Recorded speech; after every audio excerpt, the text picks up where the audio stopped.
Hello, good people, and welcome to Hillbilly Cat History. Signed, sealed, remembered, Jerry Schilling. Hello, Gun. Hello, Pat. Thank you so much for coming. I appreciate seeing both of you here. And today, we're back on the track at Speedway. We're going to probably finish this film up today. Some surprising things are going to happen.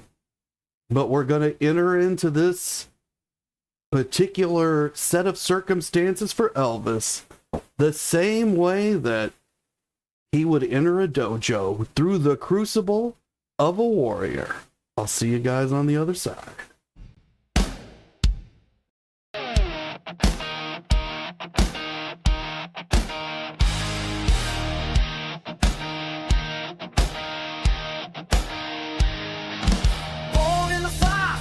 Fill a flame, hammer in hand, carved down his name. 16 and airborne boots in the dirt, jumping through walls, on baptized and hurt. Karate in Japan, fists like steel, champion of honor, deadly and real. Sensei warriors, no room for doubt. You wear the G or you train and come back. Your eyes a crucible, baby, not a showbiz belt. You bleed, you break, you feel a warrior's spell. Elvis hit the map, but he rolls with a roll. Sneer in his soul, ready for war.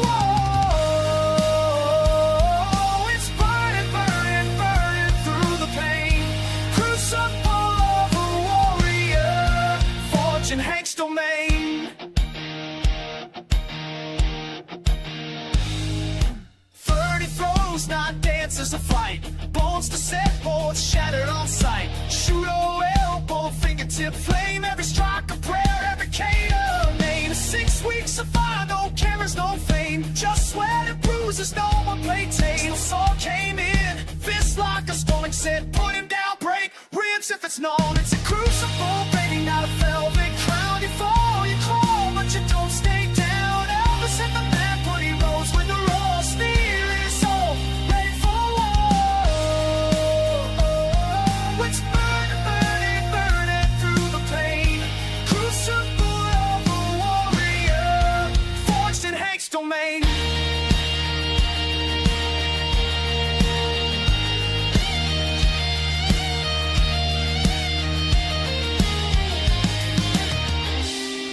All eyes watched the king that day. Would he crumble or would he stay? But Hank saw it, war in his eyes. Not a quitter, but a fighter who rise. From Hollywood lights to dojo dust, Elvis earned it not on fame but trust. No stunt, no script, just grit and bruise. Black belt truth, not a headline rule. It's a crucible, baby, not a stage or set. You earn every inch, every beat of sweat. Elvis hit the map, but he rolls with a roar. Sneer in his soul, ready for war. It's burning, burning, burning through the pain. Crucible of a warrior. They burned through the fire, broke through the fear. The dojo legends of kings stood clear. Crucible of a warrior, Elvis was here.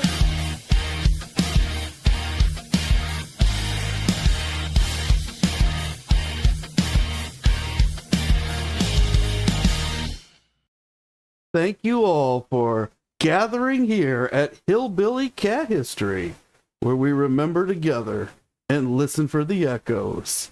Hello, Colleen. Thank you so much for coming. Appreciate seeing you here. Hi, Keith. Thank you for coming. Appreciate seeing you here too. And we're back on the set of Speedway, trying to finish up the filming of this movie with Elvis and Nancy Sinatra and Bill Bixby and all of Elvis's gang. And we're about to hear a lot of their echoes. And we can see in this picture the 3 stars of the show, Bill and Elvis and Nancy. And Bill Bixby said, everyone always used to kid Elvis and all of us in his group. But that group was very, very important to him. And it's that group that we're going to hear about today. And we're going to start with Marty Lacker. And Marty Lacker says, since Priscilla couldn't have cared less about anybody other than Joe Esposito and Jerry Schilling, she and Vernon and Colonel started a campaign to edge almost everybody out. So Marty Lacker, who is Elvis's friend from high school, who reconnected with him in the 60s after Elvis came back from the army, and it's at that point that Marty started to work for him in the 60s. And Marty did things like accounting and paperwork. And some of his paperwork went to Vernon and the Colonel. And so they got to judge his paperwork, how well Marty did at it. And we know that the Colonel, during this period, he's already demoted Marty. And there's some indication it was for some issues with prescription drugs. Marty got to go to the wedding and be in the ceremony. He was one of the best men, the co-best men. And Priscilla said she's not sure how that happened because she thinks Red should have been there and has no idea how Marty ended up at the wedding. And there's some tension between Marty and Priscilla. Apparently she did something on a horse, caused Marty to get scared. He jumped off. It was very embarrassing for Marty. And he says since Priscilla couldn't have cared less about anybody other than Joe Esposito. Now, Marty mentions Joe because Joe has a wife named Joni Esposito, who will later become a Kardashian. And Joni is friends with Priscilla. She helped her as she got ready for the wedding in terms of registering for gifts and giving advice and being a friend that was nearby. And she's been on the honeymoon and she's friends with Priscilla. She's in the pictures of like the birthday party and the pre-party for the wedding and the wedding itself. Priscilla has a friend in Joni, and so she likes Joe because of it. And Marty mentions Jerry Schilling because apparently there has been a rumor started, or perhaps it's true, that Elvis is jealous of Jerry because maybe Priscilla has eyes for Jerry. And of course, Priscilla has just announced that she's pregnant. And Elvis himself apparently made some type of declaration to Anne Margaret. So there's a lot of moving parts here, but the way that Marty sees it is that Priscilla and Vernon and Colonel have teamed up to get rid of everybody except Joe Esposito and Jerry Schilling.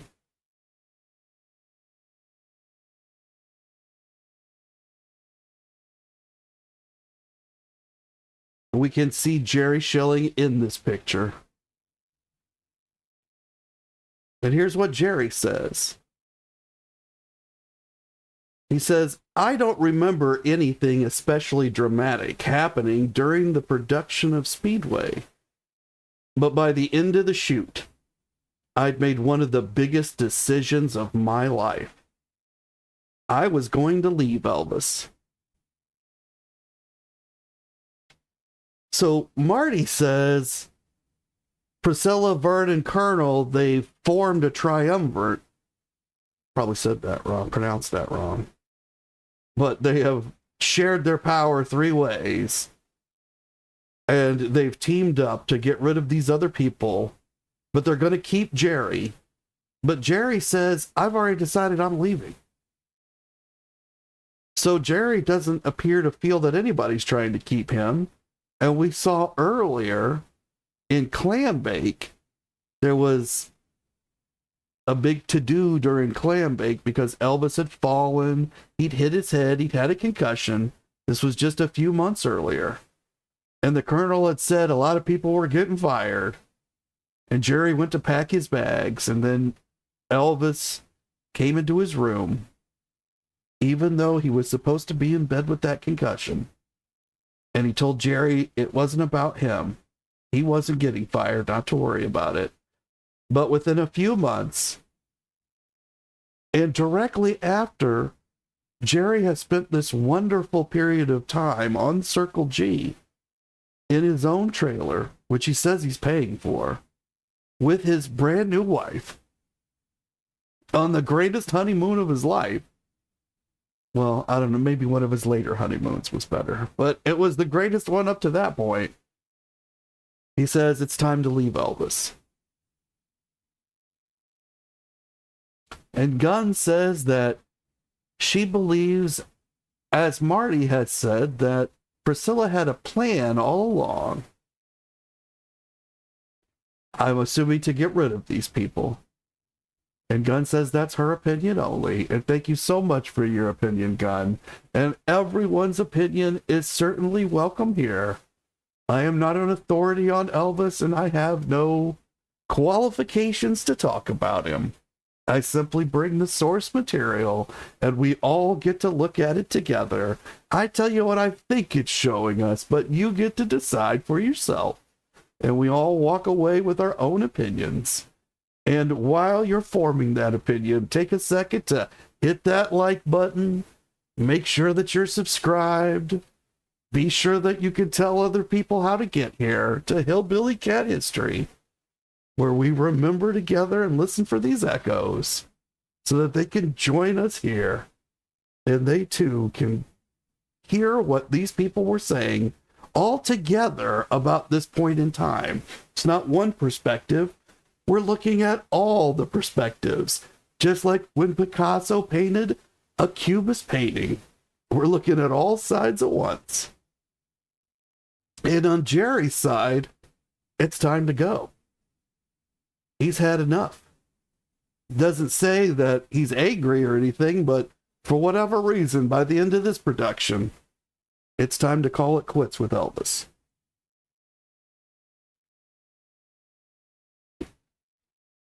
And Pat says that the fact that we all get to have our own opinion is why the audience loves the channel. Thank you so much, Pat. I appreciate that. And Marty Lacker says that in July of 1967. Well, July, we know when that is. That's the month that on the very first day, that's when Elvis went to see Anne Margaret in Las Vegas. Took along his father, Vernon, and some of the guys. And Anne Margaret and Elvis went into a private room. And Anne says that Elvis dropped to his knees in front of her. And that he declared his feelings for her. She doesn't describe what the feelings are, but she says she knew what they were before he said them. So I think she's implying to us that he told her that he loved her. And this was just before the 12th, when Priscilla announces that she's pregnant and Elvis announces it on the set sometime during this month.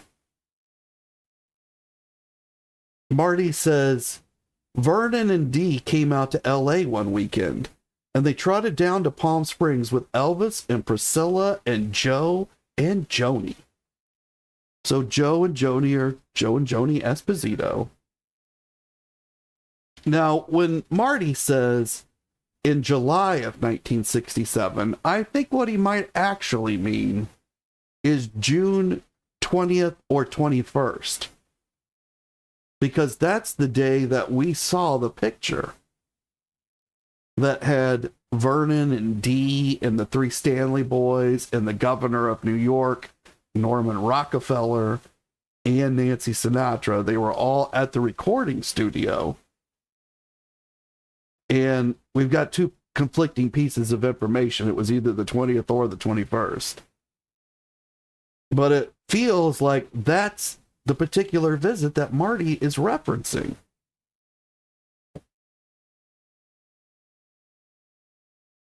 And Colleen says, did Jerry ever give a reason for leaving Elvis? You're thinking ahead, Colleen. Yes, he does. But of course, I'm saving it for dramatic purposes, but also so that we can compare it to what Marty here is about to tell us. And Gunn says, I don't know, of course, but I've had this feeling for a long time that as soon as Priscilla got more power, a wedding ring, and being pregnant, I think her plans started to get faster. And Pat says that Anne was already married at that point, wasn't she, when Elvis told her how he felt about her? Yes. Elvis got married on May 1st. Anne got married on May 8th. 1 week later, both of them on Monday. We saw that in yesterday's episode on the calendars. So if anybody missed it, be sure to head back and watch that replay, because I summarize a lot of what we've talked about into that one. It's a good doorway in, especially if you haven't watched the whole series. Maybe this is your very first episode. And of course, I know it's not Pat's first episode. She's one of my loyal supporters. But for those of you who may be watching on the replay, and it's your very first one, if you go back just one episode, I wrap up a bunch of the previous episodes into it. So it's a nice way into this part of the series. And Keith says, wasn't there a story in which it happened at Graceland with Jerry Schilling, where Elvis and Priscilla were in a fight, and he heard it all in the house, and Jerry asked Priscilla how she was doing, and Elvis got mad? Yes, that is a very famous Elvis, Jerry, Priscilla story. But it must have happened prior to 1967, because we haven't seen it in this series. And I don't think we're going to see it after this month, because Jerry's saying he's about to leave. So that happened a while ago, is what I think. But we haven't nailed that down. If anybody happens to know the date of that, throw it into the comments or into the chat. And Colleen says that she's heard that story too. And Pat said that she'd missed that last episode because of work, and she's going to watch it. Thank you so much, Pat. I know I put out a massive amount of content, so it's hard for any person to keep up with the number of hours that I put out there. But I hope that whichever one you randomly pick or make it back to, it's going to have something in it about Elvis that you've never seen before. That's the goal. That's what I try to get into every episode. And Pat says that Elvis caught Jerry and Priscilla in the kitchen. That's right. And the story was they were just talking or saying something. But for Elvis to be that angry, I don't know. I don't know what happened. And we haven't looked at it closely enough. So that would be, maybe we'll go back and do 1966. I have to admit that when we started this Circle G series, and I realized what was happening at the Circle G in terms of Elvis's spiritual life, and then we broadened out into 67 because his spiritual life is being driven by these other things that are happening in 1967. I never realized how important this particular year was for Elvis. But now I'm starting to see that 67, 77, 57, that there are massive reflections between these 10-year periods, and they center here in 1967. And she says that we're on a long journey. Yes, it is a very long journey. And we got a lot of years to get through. We've only done one. It's only 1967.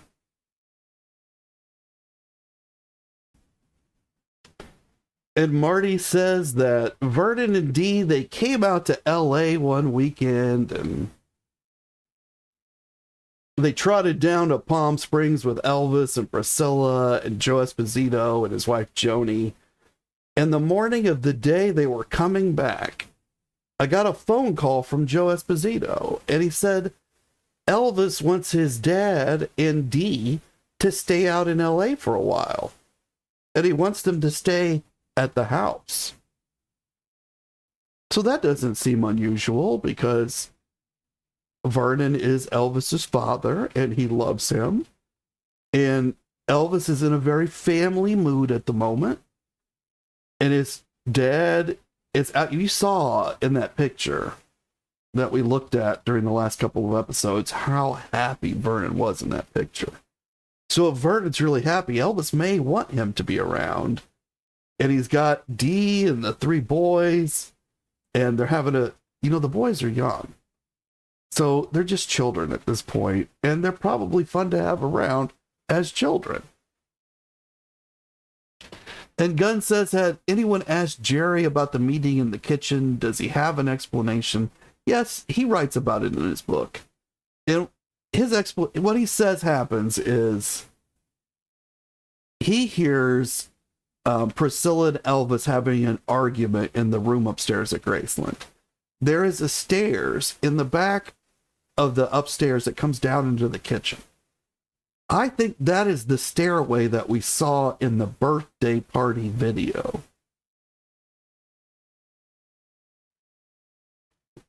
But Priscilla comes down that stairs and she's crying.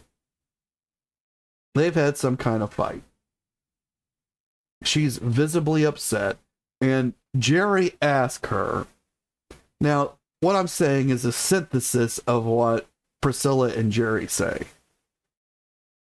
And Jerry says that he asked her if she's okay. And she begins to tell him that she just tried to tell Elvis something. She begins to pour out whatever it is that was between her and Elvis. She begins to tell Jerry some part of this story. And Jerry listens. And he tells her that some kind of comforting words. Like it's going to be okay, or he'll get over it, or sometimes he gets angry like this. Something innocuous like that. And I think he said something around the way of, you're a good person, or people care about you, or we don't hate you here, or we all love you here. Something like that, right? I don't know what the exact words were, and I didn't prep any of that for this video, so I can't really remember. But Jerry basically comforts Priscilla. And Elvis either comes down the stairs and hears a portion of this, and he does not take it well, which indicates to me whatever was being said was more than comforting, perhaps. Or Elvis was just in such a mood that he took it that way. Or Priscilla went back upstairs and she said something about at least somebody here cares about me, and she mentioned that it was Jerry. And then that creates this irritation in Elvis, and he tells Jerry to butt out of his personal life and not to be talking to Priscilla about their romantic life, basically. That he doesn't have any business giving advice to Priscilla. And Jerry, of course, is very hurt because Elvis has said this to him, so there becomes a rift between them. And I think this must have happened in 66 because we haven't seen it show up yet. Now, I think it might have been before Sandy came out and moved into the picture. I'm not sure about that.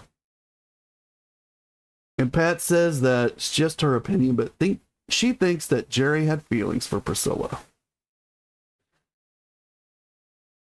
I think they all had some kind of feelings for Priscilla. She was a very beautiful woman.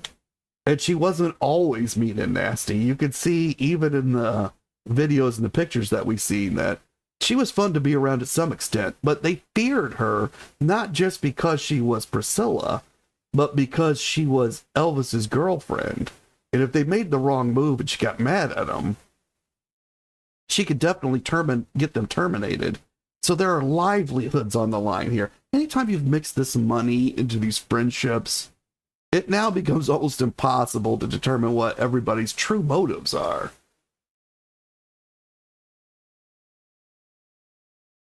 And Pat says that Elvis had said they had just turned real quiet when he walked into the kitchen and caught him.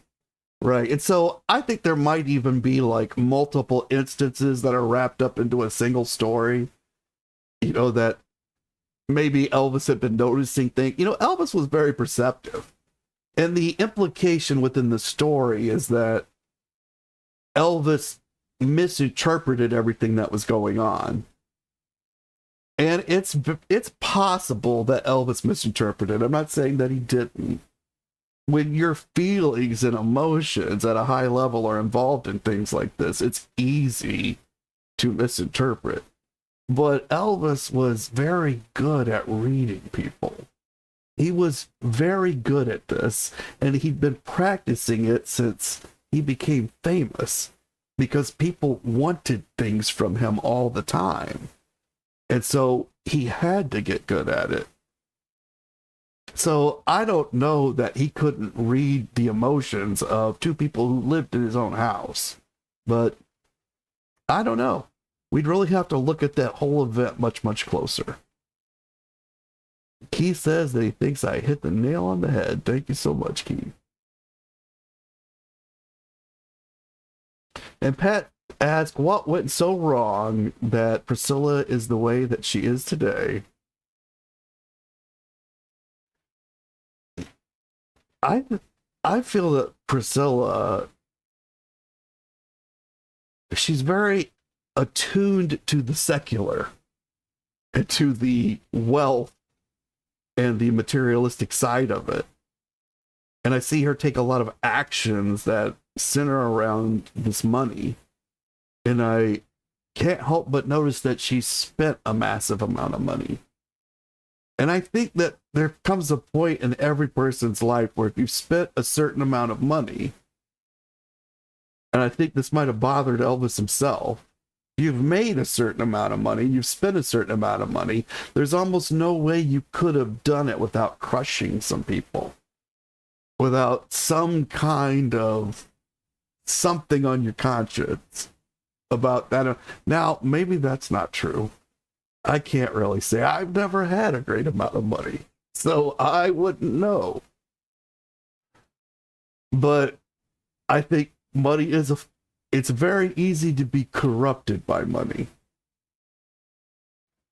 And I think if we were to move forward from 1967, we could probably nail down exactly when Priscilla began to have a different outlook about life. I think she was always concerned with the materialistic. But I do believe something happened in the next 2 or 3 years, and she began to focus extremely upon it. It became like a portion of her being, like integral to her self-image. But I could be misjudging Priscilla too. I don't want to pretend like I know Priscilla or I see into her heart.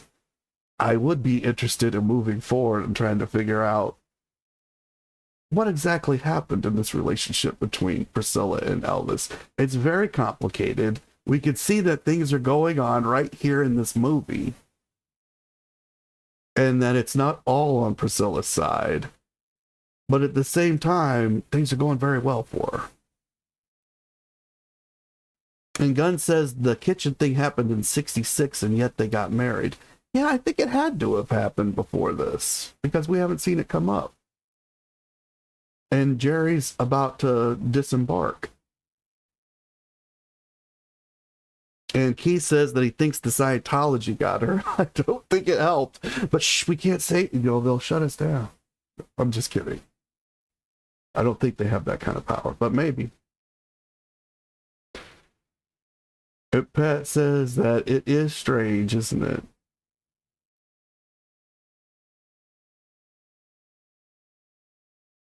And Gunn says that she didn't need so much money. No, but she spent it. And Gunn says that Elvis had money, but he wasn't greedy or became greedy.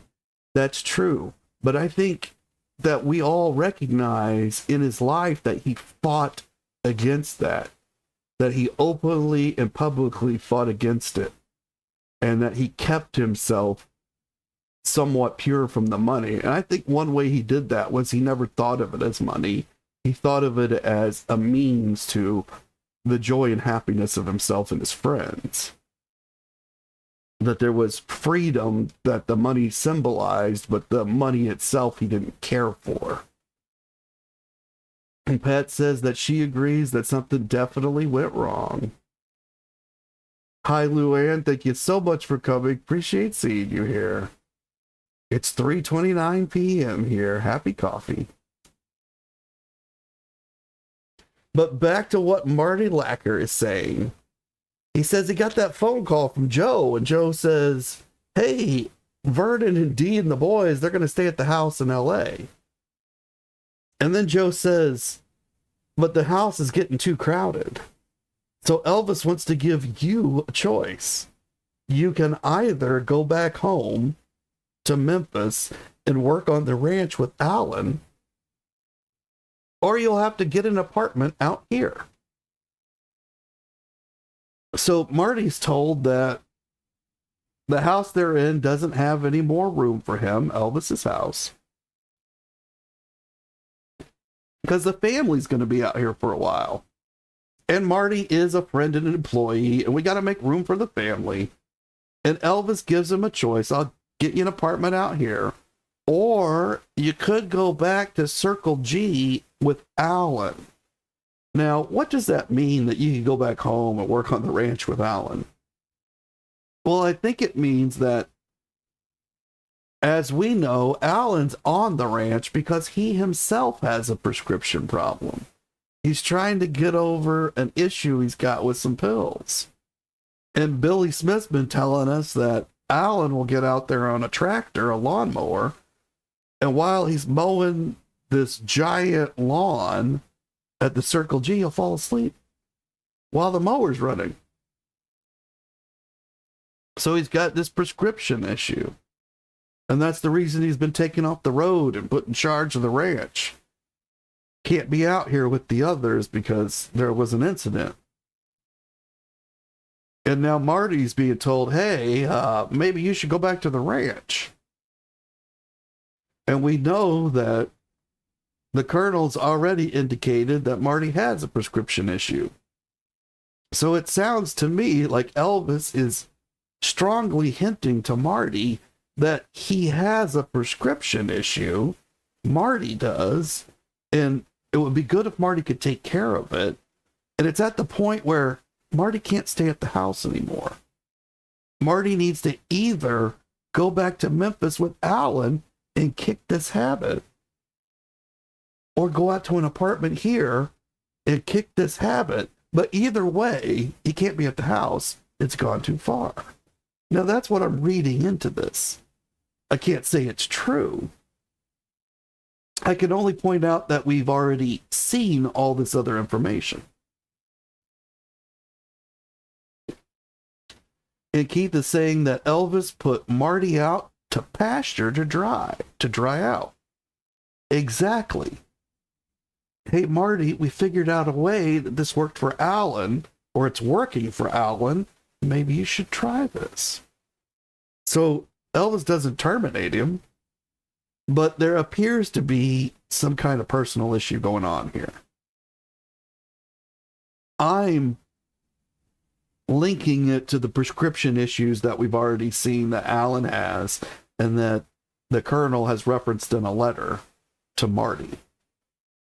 And to Marty's own statements that, he's been doing drugs. We also know that Marty took that multi-day plane trip, multiple plane trips out to Las Vegas to Max Shapiro, who filled some kind of prescriptions from him. And Marty told us on those days he was full of pills, that he was doing sleeping pills on those days. So we know that there are issues going on here.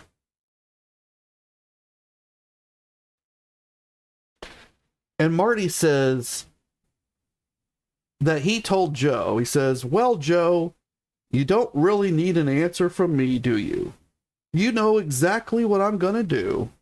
And so does Elvis. Y'all have a good time.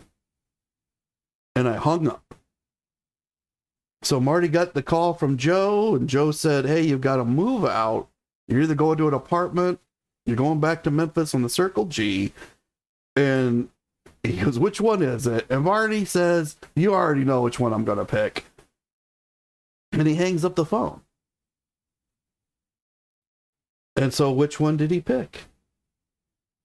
And Marty says before they got back to the house, I moved down to the Bel Air Sands Hotel on the San Diego freeway on the way to the airport.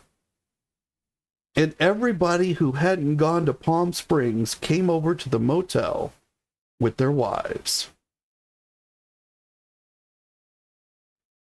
So Marty tells us he moves to the Bel Air Sands Hotel. Marty did not choose to go back to Memphis. He chose to hang out in LA. Now, if we go with the reading the interpretation I'm pulling from this, my guess would be he stayed in LA because it was easier for him to continue his drug habits there. Because to go back to Memphis meant he'd be going back to his wife. And his wife was not ever happy with his drug habits. She was never happy with that. But out here in LA, where he's left his wife at home because she had to take care of the kids, is what he said, even though Elvis explicitly asked all the wives to come. Made it open for them to come for the very first time ever. Marty's out here by himself. He decides to stay at the Bel Air Sands Hotel. And he says that he's not the only one. That whoever hadn't gone to Palm Springs, which is Joe Esposito and Joni, and maybe Jerry Schilling, because Marty's already mentioned they're not trying to get rid of Jerry. So maybe Jerry Schilling and Sandy. But everybody else comes here with their wives. Well, I believe there's only one more. I mean, Billy didn't bring his wife because she got left at home to take care of the kids too. I'm not sure who else is left. But what Marty's telling us is other people were also moved out in favor of Elvis's father.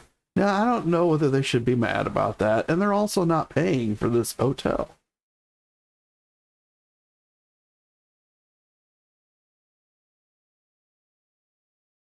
And Gunn says, wasn't it Priscilla and Joe who put Marty away? Have I misunderstood? Marty says it's Priscilla.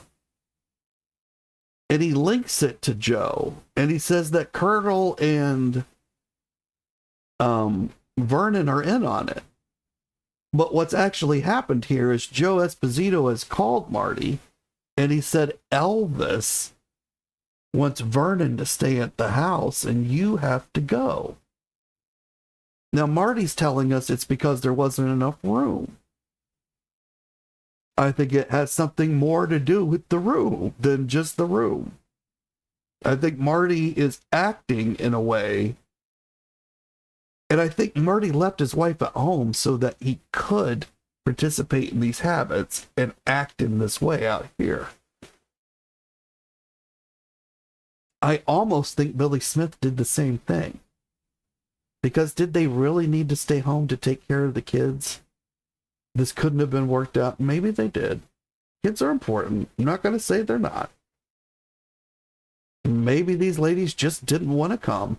But I've heard Joe complain many times on her channel about being left behind during these trips. And Alana Nash, who's a writer, writes a lot about Elvis. She says that, well, before I get there, let me talk about Jerry Schilling. Jerry Schilling says, I was happy being one of Elvis's guys, but I was going to leave to answer a question that had been gnawing at me. Could I be something other than one of Elvis's guys? So Jerry says that he doesn't leave because he's asked to leave. He doesn't leave because there's an issue. He leaves because he wants to prove himself in some way. That he's not a hanger-on, I think is what he's trying to tell us.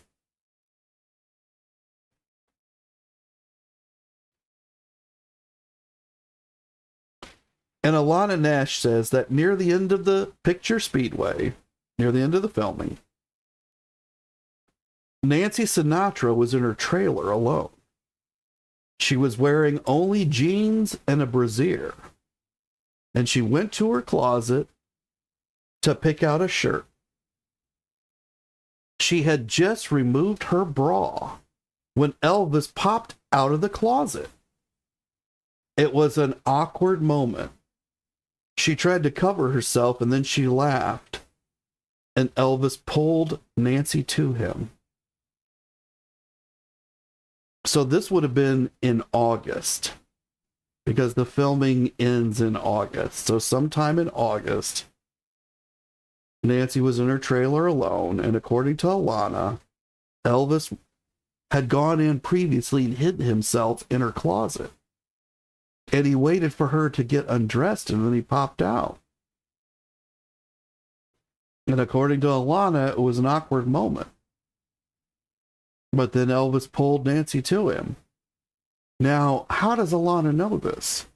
Do you believe what Alana's saying, that this happened, that Elvis hid in Nancy's trailer and waited for her to get naked and then popped out of the closet?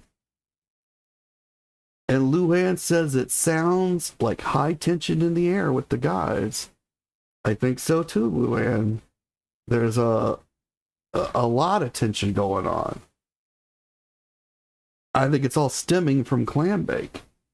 They've been able to push it off during the honeymoon, but now that they're back in the filming environment, now that they're taking care of business again, some of them aren't equipped to take care of business, and it's becoming apparent.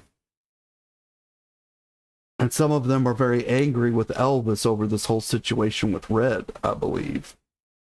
I don't think Red's back.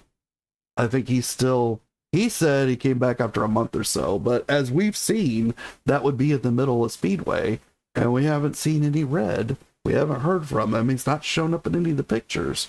Doesn't mean he wasn't there. But I don't think he was. But now let's hear from Nancy Sinatra herself. And Nancy says that when Elvis popped out of the closet and he pulled her to him, Nancy says Elvis just got very quiet. He just held me and he lifted up my face and he kissed me. And I started to melt. I really thought I was going to die. Then he pulled away and he looked at me and he said, "I'm sorry. I'm sorry." And he went out.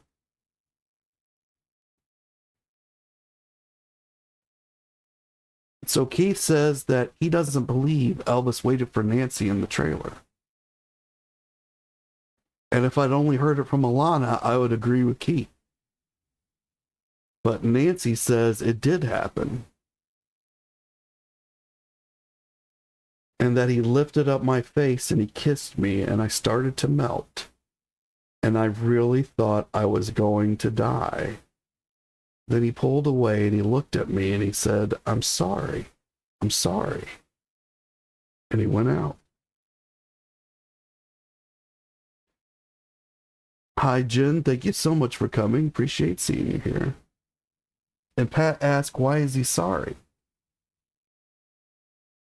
Because he's a married man and he knows that Nancy has a very moral and ethical sinner that says she is not allowed to mess around with a married man. And I'm sure she's told him this. And he's waited in there for her, and now he's kissed her, and now he realizes he can't go forward with this. It's against what she would want, even if she's willing to do it. And he's married with a baby on the way.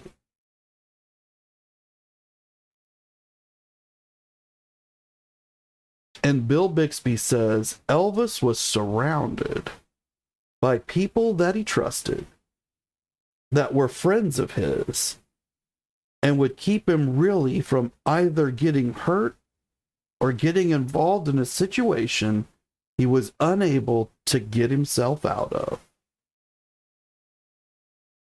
So Bill sees that Elvis's inner circle, those around him, they're for safety.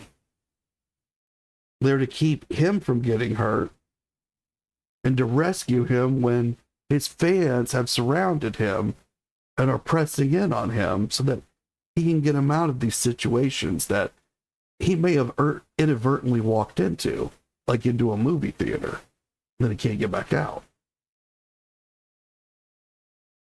And Gunn says that Elvis could be sorry for letting his feelings take over.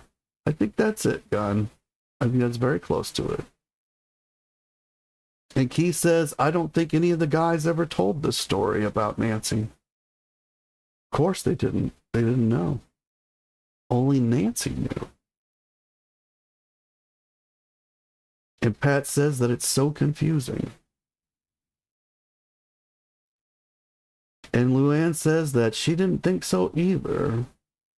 She didn't think Elvis would have waited in the closet. But we really don't know much about Nancy. What we think of Nancy's nature could be true or not true. How do we know what Nancy said was true? Well, that's it. We either have to accept what Nancy says is true, or we have to dismiss it. Now, the way that I run the series, and the way that I've approached everything, is that when people make statements, we have to give them grace. And that means we believe that they are true, even if they don't sound true to us, until we can prove that they are not true, until we can show that they do not match facts of some kind. Not that they are mistaken in the dates that they say. That's gonna happen. That's just the way people think. And not that every detail isn't right. But there are malicious lies, and there are misremembrances, and there is truth that looks like lies or sounds like lies. And so we're trying to sort all that out. And so each of us has to decide, is Nancy a credible person? And then we get to each walk away with our own opinion about whether we think she's credible or not. At this moment, we're not able to say this absolutely did not happen. We don't have any proof of that. And so I have to give Nancy grace and assume that it did happen, or at least something so similar that her emotional journey was what happened here. Just as I give Marty grace that even though I don't think his perspective is accurate, he's still telling us the truth about what he's saying, and that it gives us insight into who Marty was. And then we can more accurately determine the effect that Marty was having on those around him. And we can see the actions of Elvis reflected in Marty. You know, the things that Elvis did for or against Marty. But it looks like Elvis tried to help Marty. It was kind to him and offered him grace during this fallen period. I think Marty's fallen at this point. And that he's wrapped deeply into this prescription pill issue.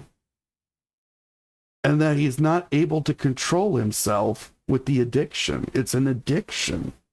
And it's overtaking his mind, just like it had Alan's. And this is before Betty Ford clinics and stuff. Nobody knows what to do. And Elvis has offered him two different outs. And I think he's chosen the out that allows him to continue with his habits, which is not good for him. And Keith says that maybe Billy Smith knows the truth. Well, I don't think Billy would either, because that would depend on Elvis having told somebody. I don't think Elvis would have told anybody about this, but maybe he did. But what we know is Billy wasn't there. So nothing that Billy says can actually override what Nancy herself says. She was there. That's another thing about when we look at these quotes. People who were there, they kind of override others unless we can show that there are lies. Now, there are a few exceptions. There are a few people that I know are liars, and everything they say is a lie. Doesn't mean we shouldn't look at what they say. We got a lot of valuable information in there. But I think it's people we could pick one that's not actually connected to Elvis, which would be Albert Goldman. And things that Albert Goldman say are not, many of them are not true. And I think they were maliciously crafted not to be true. Now, this is an entertainment program, so everything I say is for entertainment purposes only. But I think Albert crafted a lot of very intense statements that give you the wrong impression about Elvis, and that he did this deliberately. And yet, his book is full of amazing Elvis facts. So we have to be able to go in there and pull those apart and take the treasure and leave the trash behind.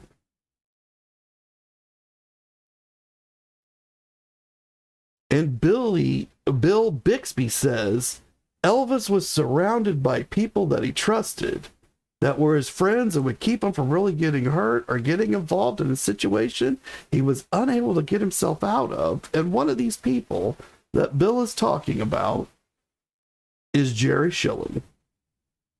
And Jerry says, I sat up with Elvis at the Rocca House one night, beating around the bush so much that he realized that something was up.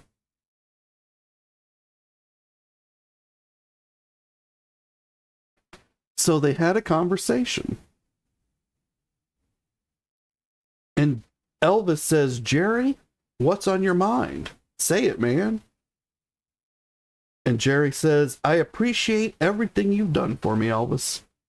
I cannot tell you how much, but I feel like I've got to do something else. I want to stay out here in California and work for myself. And Elvis says, I got it, Jerry. Tell me what you want to do. We'll make a call or something. So Elvis has seen that Jerry is troubled. And he's asked him, what's the problem? And Jerry says, I don't want to go back to Memphis. I want to stay out here and work in California. And that I don't want to work for you anymore. I want to go work for somebody else. That's what he means by work for himself. Obviously, Jerry's not going to pay himself. So he's not working for himself. He was working for Elvis, and now he's not going to be working for Elvis. And Elvis understands immediately, because Jerry isn't the first guy that's left him to stay here in California. We already got Joe Esposito lives out here. Red West lives out here. Sonny West lives out here. So this is kind of something these guys do. And Elvis tells him, we'll make a call or something. I'll help you out. What job do you want? And Gunn says that Goldman was a cruel person, a cruel author. And Marion says that she doesn't believe anything he says. And that's true, he was cruel. But he amassed a massive amount of information directly from people who knew Elvis. And most of it's not in his book.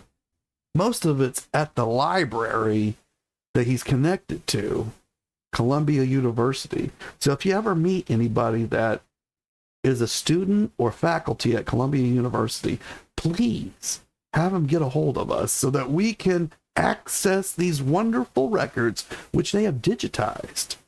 So nobody even has to leave their house to get them. We just have to have the credentials to see them. Columbia University, if you ever happen to hear anyone that goes there. And Keith says, how about the Elvis What Happened writer, Steve Dunleavy? Yeah, he was another one too. And I don't, Steve, he did not insert himself into the book. He simply sensationalized everything that the guy said. So he took all these stories and he told them in a way that made Elvis sound terrible. Goldman went a step further, and he actually wrote things that would be equivalent to Elvis was a terrible person. Here, he was terrible because of A, B, and C. Here are the stories for A, B, and C that tell why he's terrible. Steve isn't nearly as good a writer as Goldman was. So he just kind of threw out the stories and hoped that we'd all understand that they made Elvis look terrible. And he did this through his tabloid style. So he's not nearly at the level that Goldman was. But yes, he is yet another one that put out malicious mistruths about Elvis. He just wasn't nearly as good at it as Goldman. Although he did sell a bunch of copies for being not that good. And Gunn says that is cruel. And that he was a mean guy. Well, they were both cruel and mean people, I believe. And Rhoda Barrett, she was right in there with them. Because she was ready to, she wasn't even making any money from Dunleavy's book, but she was ready to get out there because she was going to be on TV with it. And so before we're running out of time, but I don't want to leave Jerry hanging here. Jerry and Elvis are still in the middle of this conversation. And Jerry's told him, I just want to work for myself. And basically said, I don't want to work for you. But Elvis has said, hey, let's make a call. Let's get you something going. And Jerry says, no, Elvis, it's all right. I've been talking to some guys at the studio. I think I'm going to take a shot at becoming a film editor. Now, in this statement, Jerry basically tells Elvis, hey, behind your back, I've talked to all these other people at the studio, and the only reason I'm at the studio is because you got me in there, right? Like, I'm there working for you, but while I'm working for you, I'm off talking to these other people about being a film editor and not working for you anymore. I'm not sure I would have told Elvis that, but Jerry blurts it out, apparently. And again, this is from Jerry's memory. Who knows how accurate this conversation is? But we've got to give Jerry the grace that maybe it's accurate. But he's told Elvis, hey, I've already lined up something behind your back. I'm going to be a film editor. And Elvis says, film editor, that's a good move. And Jerry says, thanks for everything, Elvis. I really mean it. And then Jerry says that walking out of that room was the hardest thing I've ever done in my life. And Elvis didn't say anything. Now, we've heard an echo of these words before. And that was when Larry Geller left. And he said it was the hardest thing he'd ever done.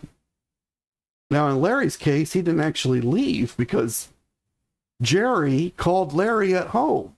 And Larry said, I'm not coming back. He didn't even tell Elvis he quit. He just told Jerry he wasn't coming back. And the next day, Elvis got married. Because that's why Jerry had called, to have him come out to the wedding in Las Vegas. But Larry wouldn't listen, so he didn't even know. But he also said the hardest thing he'd ever done. And now Jerry's telling us it's the hardest thing he's ever done.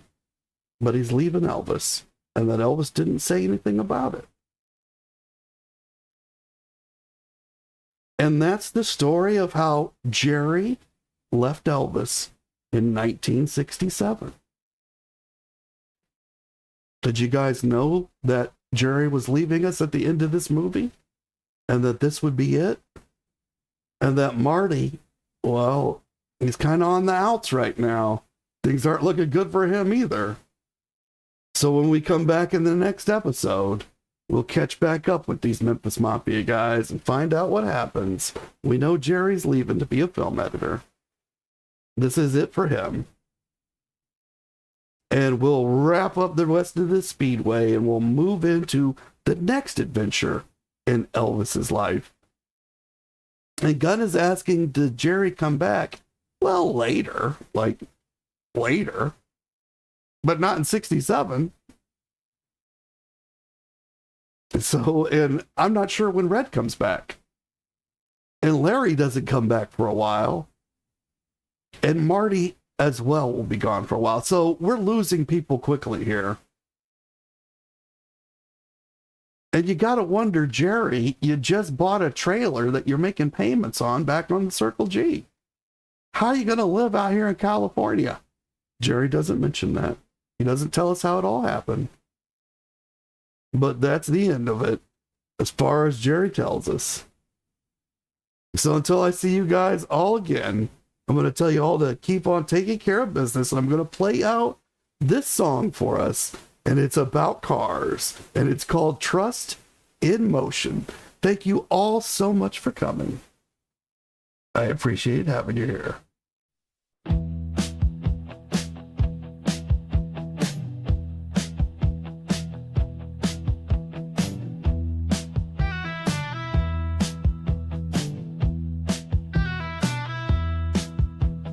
Radio static, Memphis bound, WABQ homes a sacred sound.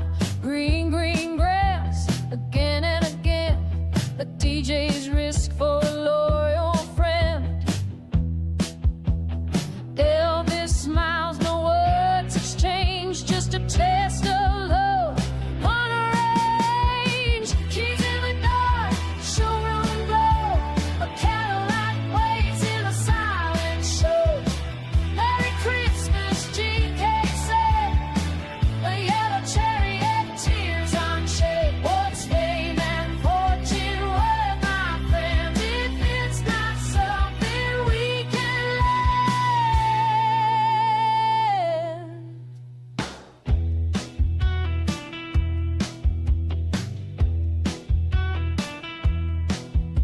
The Chevy Impala, still shining new, passed from Klein to the Circle G crew. Gary Pepper wheels instead of rays, rode the road with Elvis in his face.